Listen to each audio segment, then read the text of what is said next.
Eu quero convidar você nesse momento para abrir a sua Bíblia aí no celular, em Marcos capítulo 4, nos versículos 35 a 41, e vamos ler também Marcos capítulo 5, versículo 1.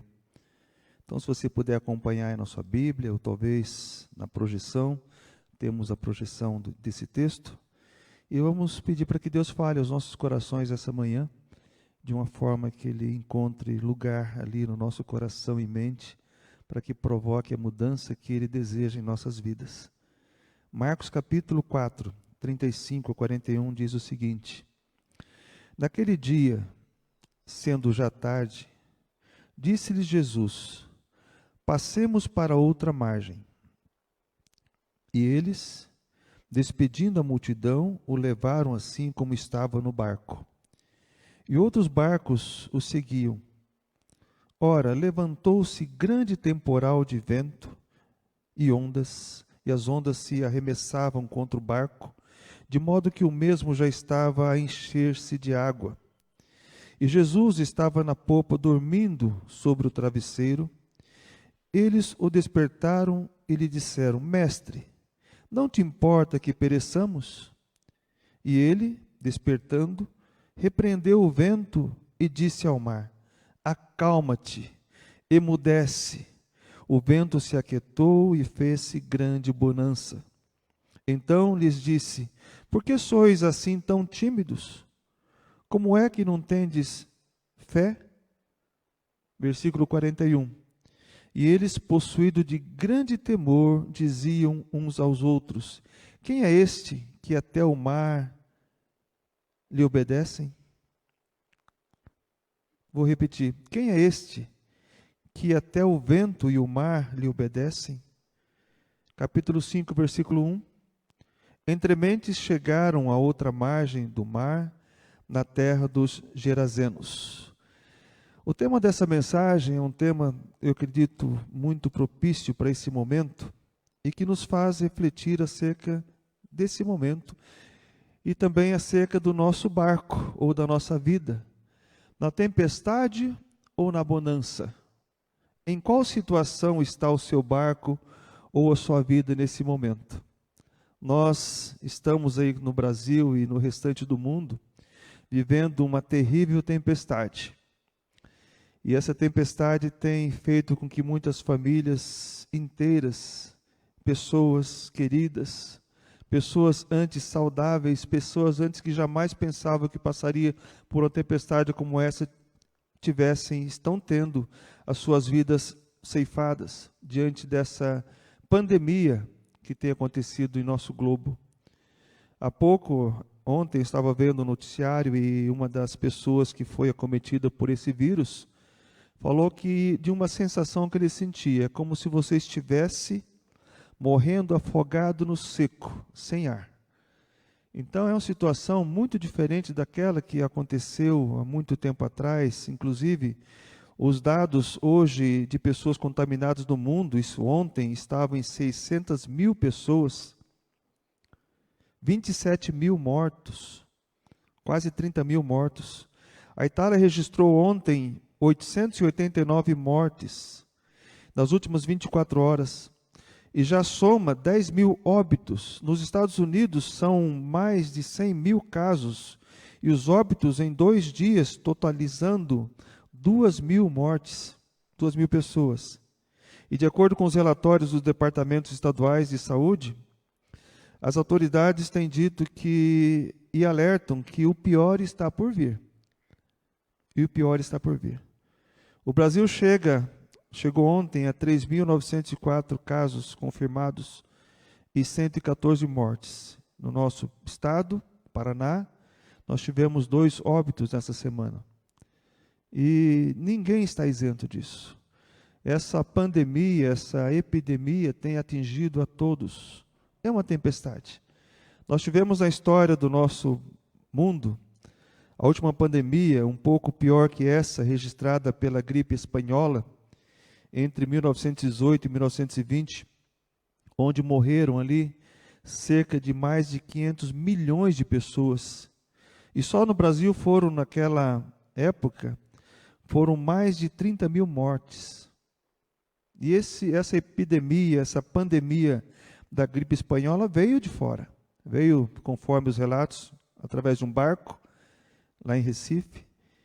E as pessoas não sabiam que estavam contaminadas. E trouxe.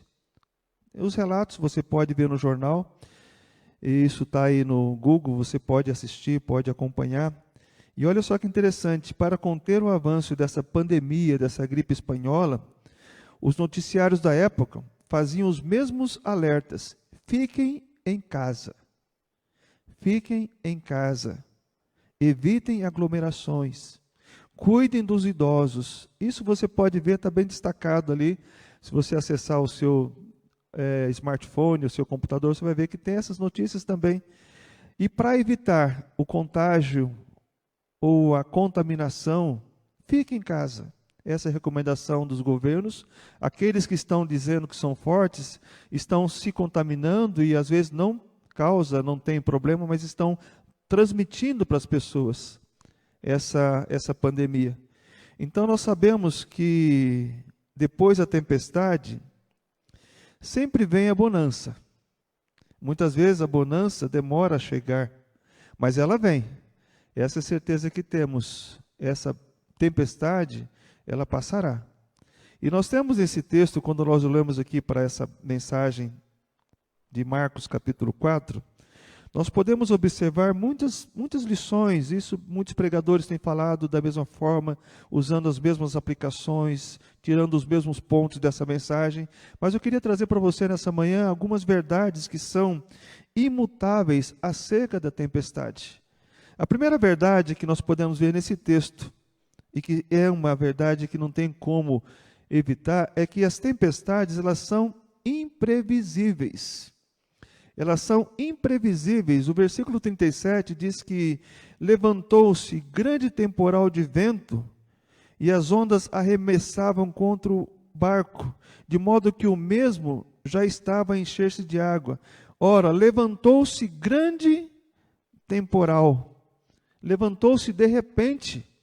Eles estavam no barco, eles saíram para navegar, não somente os discípulos, o barquinho dos discípulos com Jesus, mas outros barcos mais equipados também, com muitos recursos, mas naquele momento não tinha tantos recursos como temos hoje. Mas ali, naquele momento, aconteceu aquela grande tempestade. Para quem já viu, já estudou, já esteve lá, sabemos que o mar da Galileia é um mar que, para mar, ele é pequeno, e para lago ele é grande. Enfim, ele tem 11 mil metros de largura por 20 mil metros de comprimento. E quando as pessoas entram no mar, naquele mar, diz que ele é cercado de montanhas. E de repente, de forma imprevisível, vem uma grande tempestade. Aqueles barquinhos que não estão preparados são tomados por aquela tempestade. Então nós sabemos que a tempestade é algo imprevisível. Embora hoje nós temos a meteorologia que nos diz que vai acontecer tal fenômeno, tal tempestade, em tal dia, tal hora, muitas vezes nós erramos. Ela pode vir de forma imprevisível.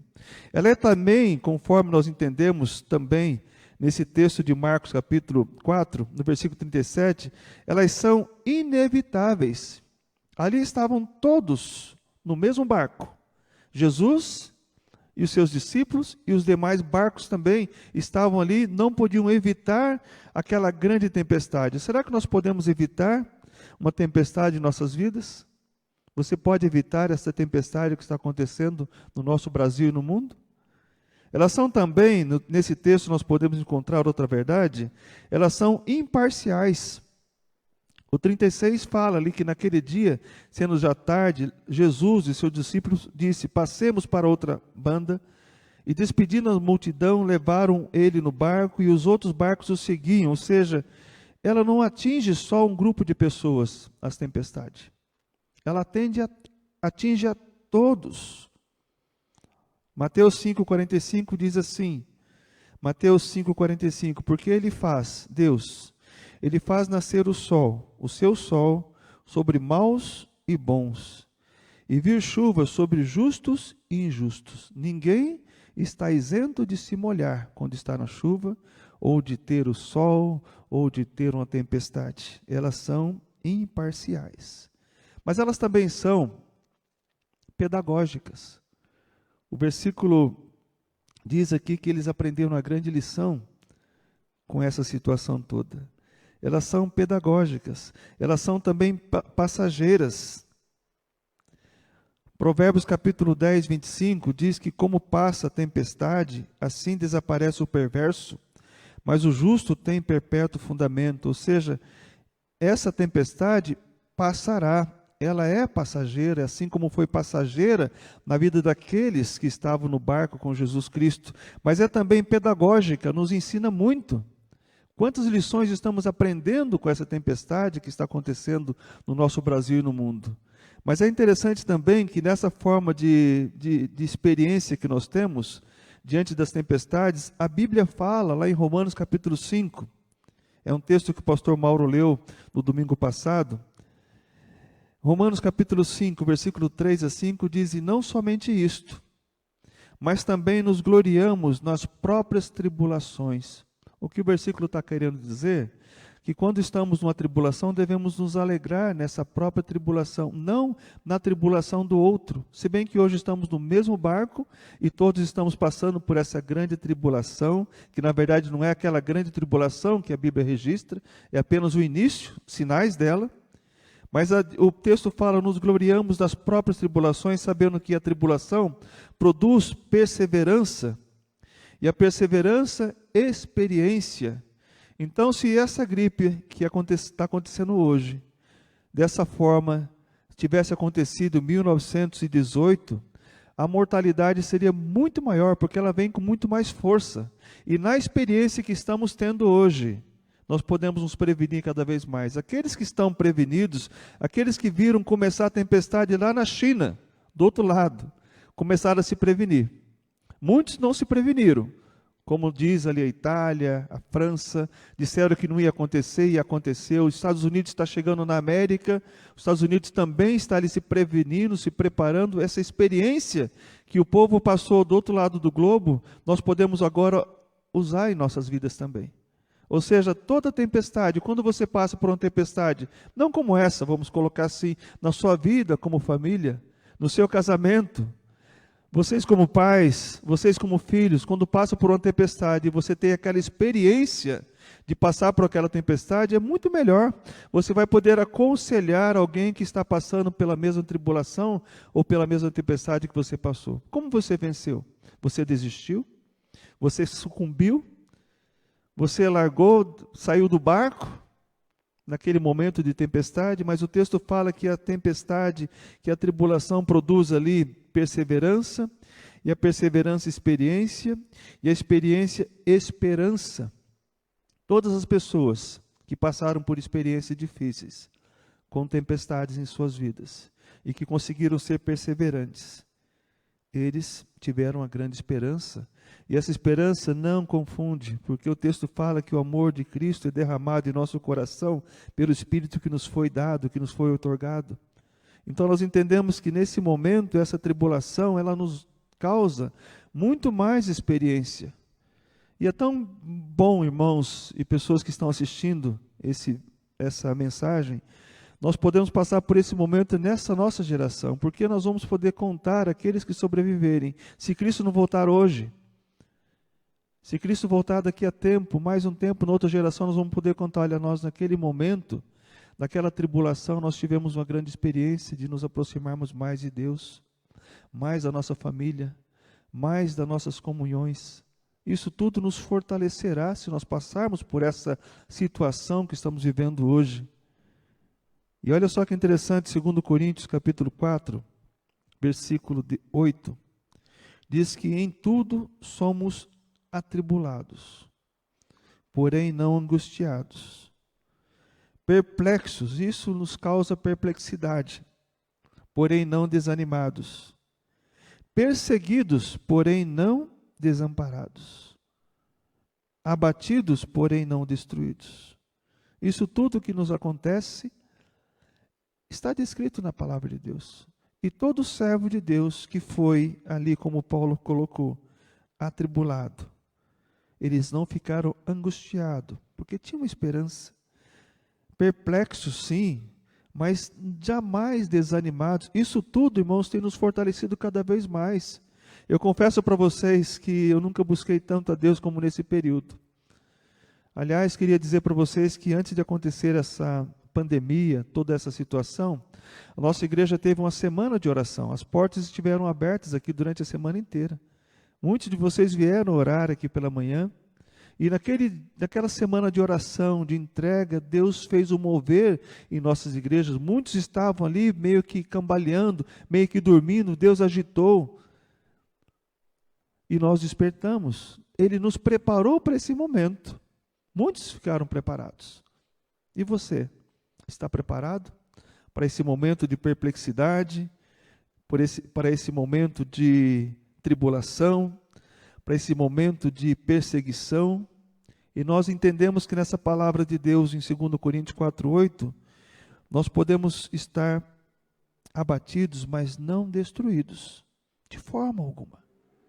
Ainda que o nosso corpo se desfaleça, diz a palavra de Deus, o nosso espírito se renova dia após dia, porque nós esperamos, não é para essa vida, não é para esse momento, não é para essa geração, nós esperamos para a glória de Deus, para uma eternidade. O que são 80, 90, 100 anos perto de uma eternidade com Cristo? Então as tempestades em nossas vidas, elas não anulam, as tempestades na vida não anulam a bondade de Deus. Essa é a grande verdade. Coloquei na projeção essa frase para que nós possamos lembrar, meditar naquilo que Deus nos coloca. A tempestade em nossas vidas não anulam a bondade de Deus. Essa é a grande verdade. Não anulam. Você pensa que Deus não está no controle? Você pensa que Deus não está vendo lá do céu tudo isso que está passando aqui na nossa terra? Com certeza Ele está vendo. E a sua bondade, a sua misericórdia, conforme diz Lamentações capítulo 3, se você puder abrir a sua Bíblia comigo aí, em Lamentações capítulo 3, depois voltaremos para o texto da mensagem. Em Lamentações de Jeremias capítulo 3, nós podemos ver o profeta falando, ali no versículo 22, as misericórdias do Senhor, Jeremias 3, 22, as misericórdias do Senhor são a causa de não sermos consumidos, porque as suas misericórdias não têm fim. O que eu digo para vocês diante dessa realidade é que Deus está no controle de tudo isso. E tudo isso que está acontecendo, pestes, epidemias, furacões, tudo isso que acontece, de tsunami, é resultado da nossa desobediência para com Deus. E Ele permite, as misericórdias dEle, diz o texto, são a causa de não sermos consumidos, porque Ele poderia permitir que tudo isso acontecesse de forma muito mais devastadora em nossa humanidade. Mas é um princípio, conforme diz a palavra de Deus. E diz o versículo 23, renovam-se a cada manhã, grande é a tua fidelidade, ó Senhor. A fidelidade de Deus não tem fim. Cada manhã Ele nos concede, como temos falado, uma página em branco, para que possamos preenchê-la. E nós podemos preencher essa página em branco da forma que nós quisermos. Podemos contar esses 86.400 segundos que Ele nos concede, todos os dias, esse crédito que Ele nos dá. De 86.400 segundos, 1.440 minutos, 24 horas. Quanto tempo nós temos buscado a Deus nisso que Ele nos concede? A misericórdia dEle, diz o texto, são a causa de não sermos consumidos. Quando o povo de Deus saiu do Egito, da escravidão, de 430 anos, o povo andou pelo deserto. E diz o texto que a misericórdia de Deus estava caminhando com eles com a nuvem durante o dia, protegendo do sol escaldante, e com a coluna de fogo durante a noite, não somente para alumiar o povo, mas também para proteger de todas aquelas serpentes que existiam em volta, que poderiam consumir o povo. Mas diante da murmuração do povo no deserto, Deus permitiu que as serpentes abrasadoras, diz o texto de Números, fosse e picasse a cada pessoa rebelde. Olha só, tudo já está à nossa volta acontecendo. Deus está no controle. E quando acontece uma peste como essa que está acontecendo, é porque Deus está permitindo que isso aconteça para purificar o seu povo, a nossa nação e o nosso globo. É impossível você não perceber a mão de Deus em tudo isso. Deus protegeu o povo. O povo reclamou de comida, Deus mandou o maná. O povo reclamou do maná, Deus mandou carne. Deus mandou água. Deus foi fazendo a cada momento que o povo precisava, Deus estava suprindo. Lá em Deuteronômio nós lemos que Deus permitiu que eles tivessem fome, que eles passassem alguma necessidade, mas para que o povo percebesse que nem só do pão viverá o homem, mas de toda palavra que sai da boca de Deus. Essa é a grande verdade. Deus, ele está no controle. E diante dessas verdades acerca da tempestade, a nossa vida ela é marcada não somente por dias de tempestades. As tempestades vêm para nos ensinar e nos fortalecer no Senhor. Essa é uma outra grande verdade que nós temos da palavra de Deus. E desse texto de Marcos capítulo 4, voltando lá para o texto, para não fugirmos do texto, nesse texto de Marcos capítulo 4, nós podemos ver aqui os discípulos fazendo a Jesus Cristo duas perguntas. E Jesus apenas uma. Eles perguntam a Jesus no versículo 38, Mestre, não te importa que pereçamos? Você já perguntou, onde está Deus nesse momento? Onde é que Ele está? Diante dessa calamidade, talvez você esteja passando por outras, talvez. Pessoas estão já precisando urgentemente de alimento. Eu mais uma vez reforço, isso é muito bom, podemos fazer parte de uma comunidade em que assiste a todos que precisam. Ontem mesmo uma pessoa nos procurou, precisando de mantimento. E olha só que interessante, na semana passada um irmão falou, olha, eu tenho sido abençoado e quero abençoar. E trouxe para essa cesta que nós temos aqui em frente ao púlpito, trouxe uma cesta básica completa. E essa cesta não tinha sido levada para ninguém ainda, porque ninguém tinha acionado essa necessidade. E ontem à tarde liguei para a nossa coordenadora da ação social e perguntei, posso levar para essa pessoa? E a pessoa vinha a pé para buscar essa cesta que é 2 quilômetros, em torno de 25, 30 quilos. E nós podemos assistir. Por isso que é importante você fazer parte de uma comunidade, de uma igreja, independentemente da placa. Faça parte da igreja, não seja o desigrejado. Porque nesse momento, ficar sem igreja, ficar sem comunhão do corpo, é a pior coisa. E muitos falam que eu sou igreja, mas não existe igreja sem estar no corpo. Um dedinho só não é igreja, não é corpo. Volte para Deus, se você está afastado. Volte para a sua comunidade, se você está afastado, para fazer parte do corpo. E nós entendemos que nesse texto aqui nós temos a pergunta dos discípulos, Mestre, não te importa que pereçamos? É claro que sim, Ele se importa com você. Mas o texto também fala, mais uma pergunta que os discípulos fazem, quem é este, no finalzinho, que até o vento e o mar lhe obedecem? Diante da grandiosidade de Jesus Cristo, do poder, eles ficaram perplexos com aquele poder de Jesus. E fez a pergunta, quem é este, que até o vento e o mar lhe obedecem? Mas é interessante notar que nesse texto, os discípulos fazem duas perguntas, e Jesus apenas uma só. Ele fala assim, por que sois assim tão tímidos, no versículo 40?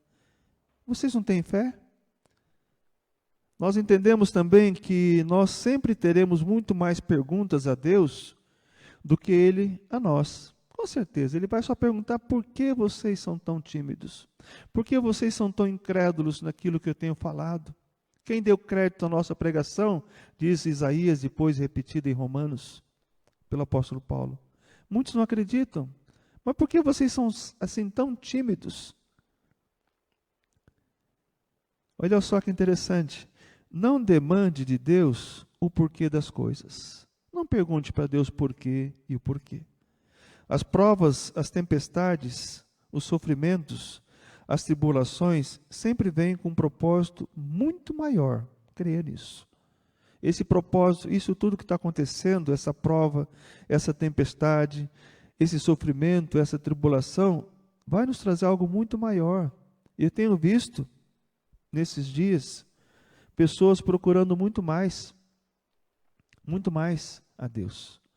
Pessoas buscando muito mais uma comunhão com Deus, muito mais buscando uma comunhão com os seus próximos, com a sua família. É hora dos pais serem pais, das mães serem mães. Essa é a grande verdade. Então não demande, eu até coloquei na projeção, as provas, as tempestades, os sofrimentos, as tribulações sempre vêm com um propósito ainda maior. Pense, qual o propósito de Deus em tudo isso? Qual que é a finalidade que Ele nos dá, apesar de tudo isso que está acontecendo? A Bíblia fala, todas as coisas cooperam, concorrem para o bem, mas qual que é o bem que Ele nos dá? Sabe, eu digo para vocês com muita sinceridade e com grande verdade, o que Ele nos quer, o que Ele quer é que nós nos aproximemos ainda mais dEle. O salmista diz, nos Salmos, foi bom eu ter sido afligido, para que eu pudesse me aproximar mais do Senhor. Está lá na Bíblia. Então, diante da tribulação, nós nos aproximamos mais de Deus. O sábio Salomão, em Eclesiastes, falou, é muito melhor você ir a uma casa onde há luto do que ir numa casa onde há festa. E hoje, os lutos estão sendo muito grandes. E embora estão sendo enormes, as pessoas nem podem mais velar os seus entes queridos diante dessa terrível calamidade.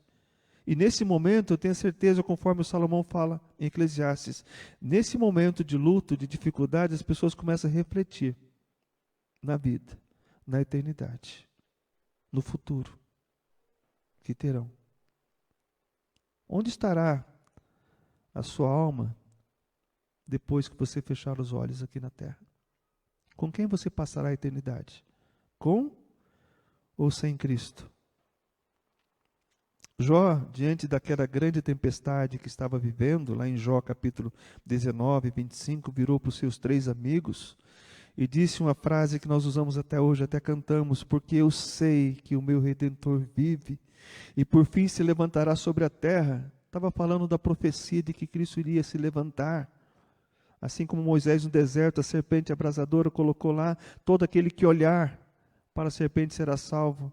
Importa que Cristo seja levantado sobre a terra, numa cruz, crucificado, morto, sepultado, mas ressuscitado para que nos possa dar a vida eterna com Deus. Então ele falou que eu sei que o meu Redentor vive e que por fim se levantará sobre a terra. Mas temos muito mais ensinos no capítulo 4 de Marcos, que nós estamos lendo agora. Os próximos ensinos nos dá aqui, isso já temos falado, muitos têm pregado, acerca dos 4 P's que esse texto nos apresenta. 4 P's, anote aí ou grave na sua mente. O primeiro P que nós temos nesse texto de Marcos capítulo 4 é a promessa de Jesus Cristo. E qual foi a promessa que ele fez no versículo 35? Olha comigo novamente. Naquele dia, sendo já tarde, disse-lhe Jesus, passemos para outra margem. É uma promessa ou não é? Passemos para outra margem. Ele cumpriu essa promessa? Olha o que diz o capítulo 5, lá no finalzinho. Capítulo 5, versículo 1, na verdade. Diz o texto, entre mentes chegaram a outra margem do mar, a terra dos Gerazenos. Ali o texto está falando que chegaram, não está dizendo que ele deixou Pedro por ser impulsivo, cair do barco, ou se ele deixou Judas, que era uma pessoa que estava roubando, queria traí-lo, ele não expulsou Judas do barco. Todos eles sãos e salvos, chegaram do outro lado. Olha só que interessante. Jesus fez uma promessa, e essa promessa ele cumpriu. E eu digo para vocês nessa manhã que Jesus está conosco no mesmo barco. Você está levando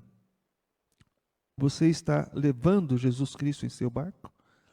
Você está levando Cristo no seu barco, na sua vida?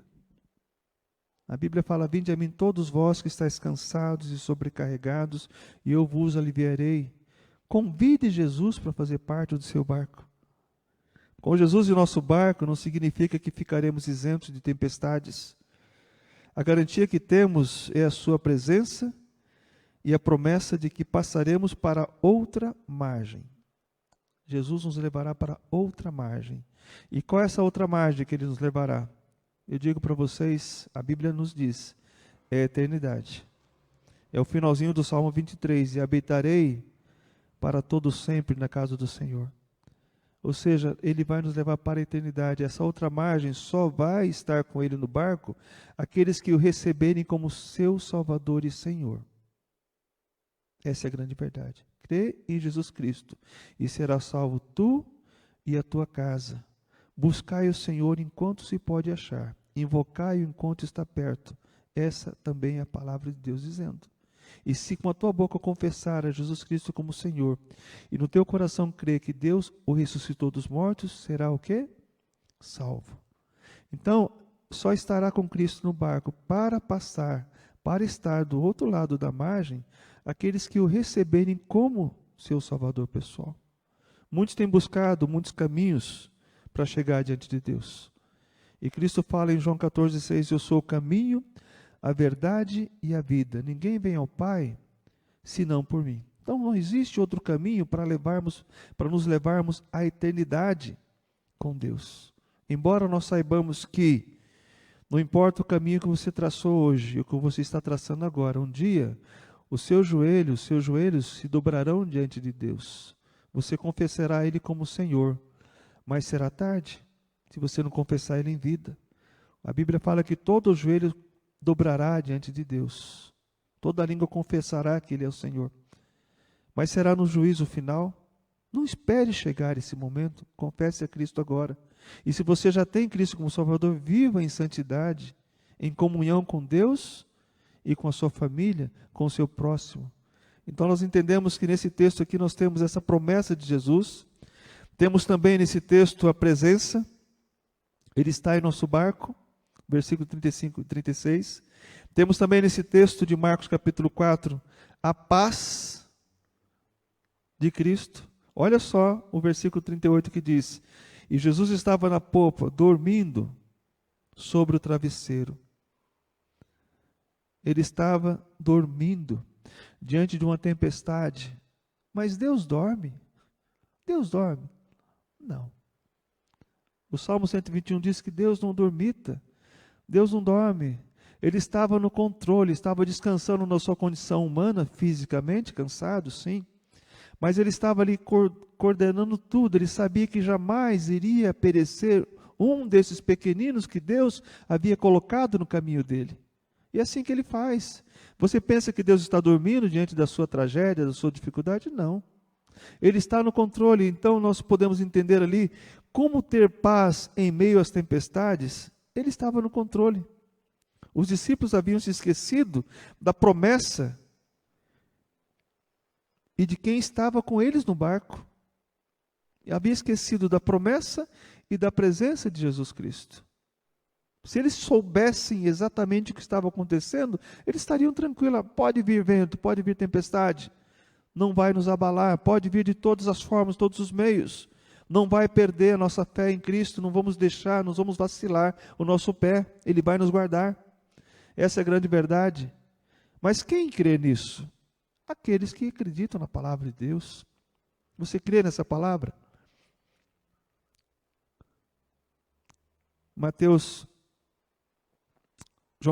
João 14, 27 diz, deixo-vos a paz.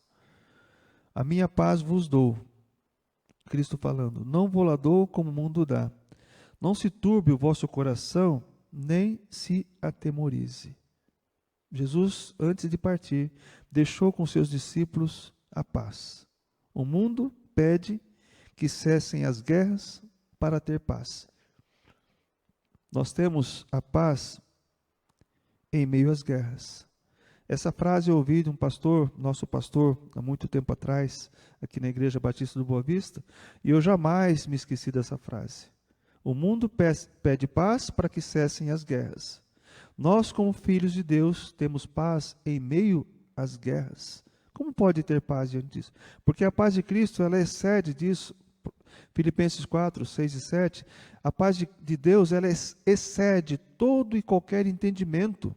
Porque é uma paz que nos dá, primeiramente, uma paz com Ele. Nós éramos inimigos dEle, e agora fomos feitos, reconciliados com Ele pela paz em Cristo. Temos hoje paz com Deus. e temos também a paz de Deus, e podemos anunciar essa paz de Cristo. Graça e paz, meu irmão. Graça e paz, você que está no seu lar. O mundo pede paz. O mundo pede paz. Mas temos também aqui nesse texto de Marcos capítulo 4, o último P, o poder. O grande poder de Jesus Cristo.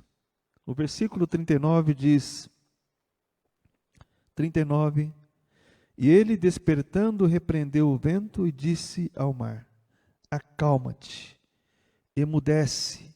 O vento se aquietou e fez-se grande bonança. E fez-se grande bonança. Você está vivendo hoje na tempestade ou na bonança? Se você está vivendo a bonança, mesmo em meio à tempestade, você está vivendo na paz de Cristo, na paz que Ele nos oferece. Então, nada nos acontece por acaso. Se estivermos no centro da vontade de Deus, devemos aprender a deixar que Ele tome o controle de tudo o que nos acontece.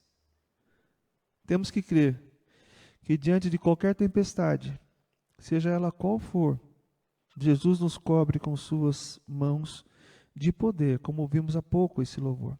Eu queria nesse momento orar com você, para que Deus possa confirmar essa palavra, e nós sabemos que nós somos apenas mensageiros da palavra de Deus, não somente eu, mas todos aqueles que estão usando esse mecanismo de internet para transmitir, muitas igrejas estão se aperfeiçoando, nós estamos aqui de uma forma simples, fazendo dessa forma, e nós louvamos a Deus por todos que têm nos ajudado, e estamos transmitindo a palavra de Deus, mas quem vai fazer com que essa palavra entre no meu e no seu coração é o Espírito Santo de Deus.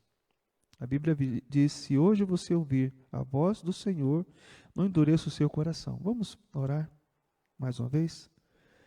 Pai, nós te louvamos, ó Deus, pela tua palavra que ouvimos, pela promessa, ó Deus, que o Senhor nos coloca na tua palavra, de que estaremos com o Senhor na outra margem, independentemente das circunstâncias, das tempestades que nós estamos vivendo ou viveremos ainda, ó Pai, mas nós acreditamos na sua presença. A tua palavra diz que eis que estarei convosco. O Senhor disse isso todos os dias, até a consumação dos séculos. Talvez estejamos nesse último século, mas o Senhor está conosco. E nós cremos também, ó Deus, não somente na sua promessa, mas também cremos na sua presença, como também, ó Deus, cremos na sua paz. E a sua paz, ó Deus, é que nos guia, nos conforta, nos consola. Pai querido, nós cremos no seu grande poder, que o Senhor tem o poder de cessar, ó Pai, essa situação que estamos vivendo hoje como Brasil. Talvez o Senhor possa dizer ainda, ó Pai, espere mais um pouquinho. Talvez o Senhor possa estar olhando do céu, falando, eu quero purificar um pouco mais o meu povo. Eu quero purificar um pouco mais essa terra. Mas, ó Pai, nós rogamos ao Senhor que o Senhor possa olhar para o seu povo. Olhar para aqueles que te buscam. E, ó Pai, nós cantamos há pouco, se o trovão e o mar se erguendo vêm, sobre a tempestade voarei, que possamos estar sobre a tempestade com o Senhor.